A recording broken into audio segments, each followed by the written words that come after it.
طريقة عمل جلاش البيتزا في 5 دقايق. اكسبلور ولايك ومتابعة ويلا بينا يا نجوم الكوكب. جلاش الزهار سعره معقول وخامته كويسة. اول حاجة هجيب الصينية وادهنها بزيت بالشكل ده من الارضية، وبعد كده هجيب رقين احطهم بالشكل ده، واجيب رقين من الناحية التانية قصادهم واحطهم بالشكل ده كده. بعد كده هدهن زيت في الارضية بالشكل ده كده، وهنزل برقين تاني في النص، وبعد كده هلم الجنبين. الحشوة دي اختياري مش اجباري، لحمة مفرومة، جبنة، سوسيس، كل اللي انتوا عايزينه، والعلم بالشيء السوسيس ده مستوي. اخر حاجة هقفل بالرق الاخير من فوق. اول حاجة هقطعه مربعات، كوباية لبن وبيضة وشوية ملح وشوية فلفل اسود. وهبتدي ان انا اسقي بقى في جميع الجوانب، لازم اللبن والبيض يخش في كل حتة.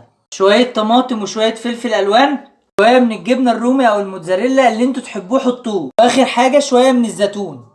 هدخلها الفرن لمدة 15 دقيقة، والفرن بيشتغل من فوق ومن تحت. ده شكل جلاش البيتزا النهائي، ولادك هيحبوه جدا وهتعمليه وهياكلوه كله. اكسبلوروا لايك ومتابعة، واكتبوا لنا في الكومنتات عايزين تعرفوا ايه تاني يا حبايب قلبي.